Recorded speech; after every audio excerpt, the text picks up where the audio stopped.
Channel है उसको subscribe करना है आपको।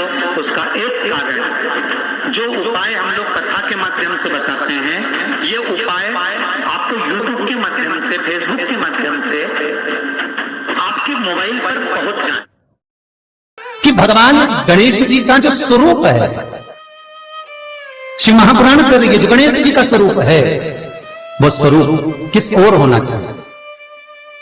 बहुत ध्यान से सुनिएगा, हमारा कथा न छूटे आप। घर के दरवाजे पर अगर हम गणेश जी की मूर्ति, गणेश जी का फोटो, गणेश जी का टाइल्स बाहर की ओर लगा रहे हैं, तो जाते समय गणेश जी का जो पृष्ठ भाग है, पीठ है, वो पीछे कीजिए।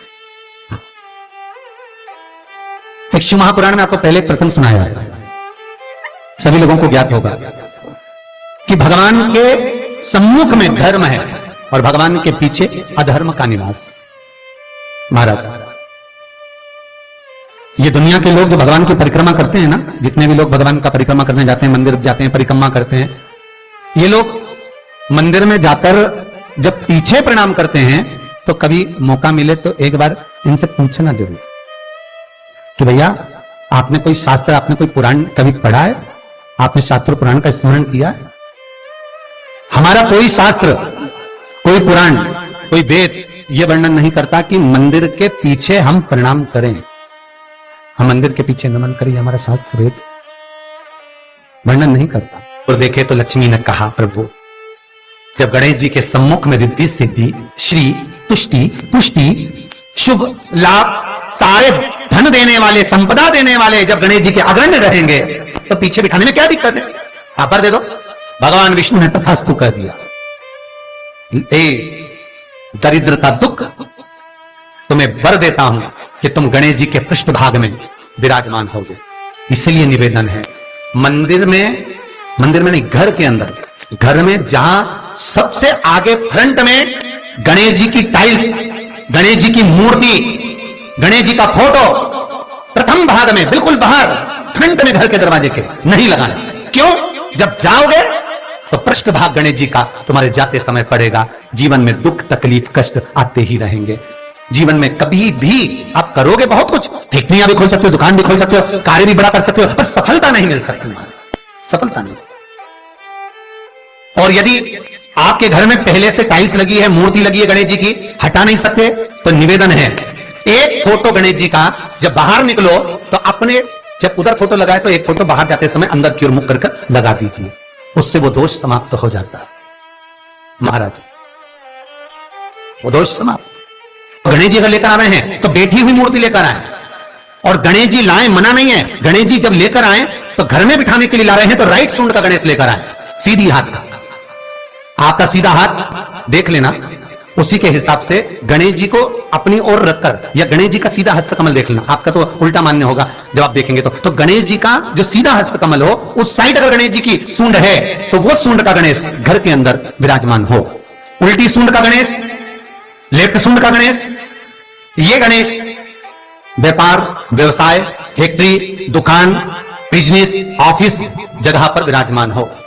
बहुत ध्यान देना, उल्टी सूंड के गणेश बहुत कम बनते हैं। क्यों कम बनते हैं? इसका शास्त्रीय प्रमाण है। कभी किसी मूर्तिकार के पास जाना और मूर्तिकार के पास जाकर पूछना, भैया तुम उल्टी सूंड का गणेश क्यों नहीं बनाते? जितने भी बनते सीधी सूंड के बनते। कभी पूछना उससे, वो बताएगा कि उल्टी सूंड के अगर गणेश जी बनाए, 50 गणेश जी अगर उल्टी सूंड के बनाए हैं तो उसमें से कम 30 गणेश जी अपने आप टूट जाते हैं या बिगड़ जाते हैं। ये शास्त्रीय है। उल्टी सूंड का गणेश बहुत कम पक पाता है या मिट्टी का बन पाता है। और यदि आपने अपने हाथों से भी उल्टी सूंड का गणेश मिट्टी का बनाया तो 10 दिन पूजन करोगे, 10 दिन के अंदर वो मूर्ति, वो सूंड, वो गणेश जी चटक जाएगा। उल्टी सूंड का गणेश टिकता ही नहीं है, वो बीच में से खंडित हो ही जाए।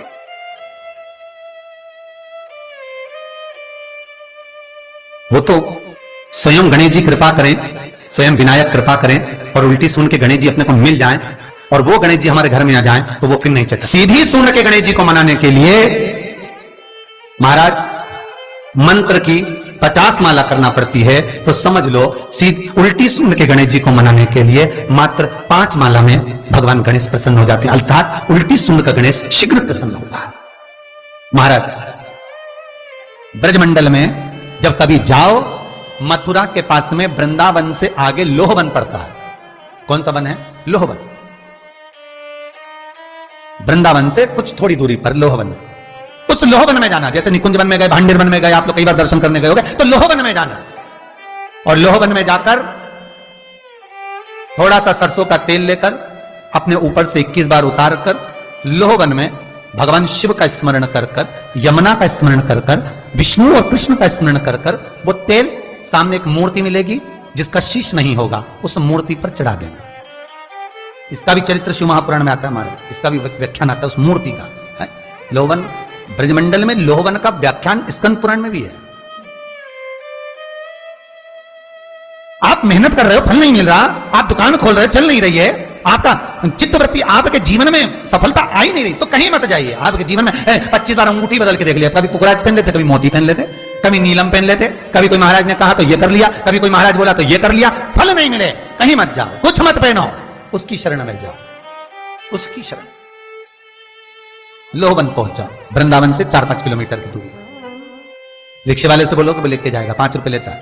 लोहवन जाओ, वहां विनय करो, 10-15 मिनट बैठ लो, भजन करो, यमुना जी का स्तमन करो, शिव का नाम जाप करो, शंकर का भजन करो, और वो सरसों का तेल 21 बार स्वयं उतारो, स्वयं चढ़ा दो, आओ वापिस। उसके बाद तुम किसी कार्य को करोगे तो सफलता जल्दी मिलेगी, काम अटकेंगे नहीं, काम सफल हो।